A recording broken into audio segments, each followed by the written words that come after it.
Jenny Lamotte reading Riley's Day at Work. Riley is going to work and is expected to participate in an important meeting. Everyone at the company is supposed to help make a key decision. Riley has arrived at their work building and encounters their first barrier. Barrier 1. Riley is using a wheelchair and is forced to ask for help from coworkers. A few of them awkwardly carry the wheelchair up to the meeting room, and Riley already feels as though their independence has been compromised. Barrier 2. Riley, like all of their colleagues, has a key card to access the room, but the key card doesn't work, adding another barrier since they need to ask for help getting access to the door to get in. Riley is now carrying the feeling of having been demoralized by 2 barriers to seemingly simple, common activities that they should be able to and want to do themselves.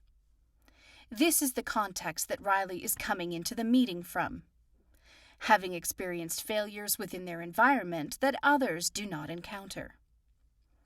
It is a not-so-subtle reminder to Riley that this environment was not built for them, and that it is disabling to them. Riley is no stranger to barriers. They abound in their life. Some of the typical barriers Riley encounters in this simple scenario are often present.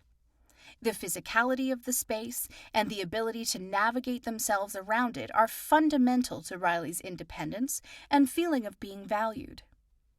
Overall, Riley's independence has been compromised, and the interactions they've had with their colleagues so far focus on their disability, things that are beyond their control. Riley can't help but feel they are unwelcome in their own life.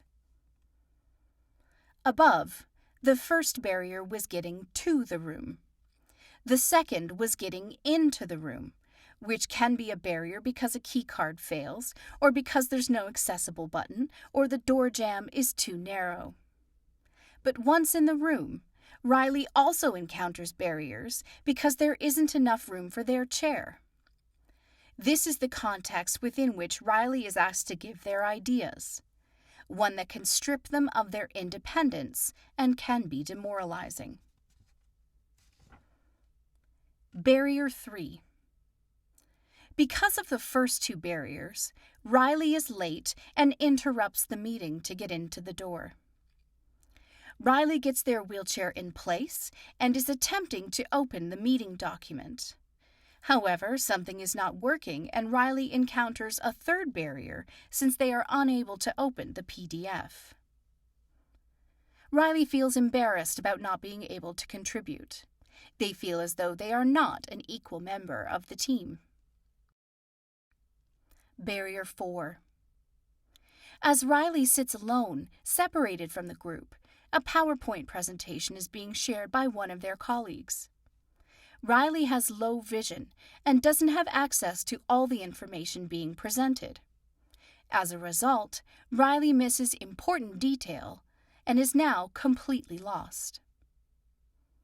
When the team is asked what decisions should be made, Riley is made to feel like an outsider since they are unable to contribute to the discussion. Riley thinks to themselves about what an ideal world would look like, where they are able to work collaboratively with colleagues and contribute meaningfully to the work being done.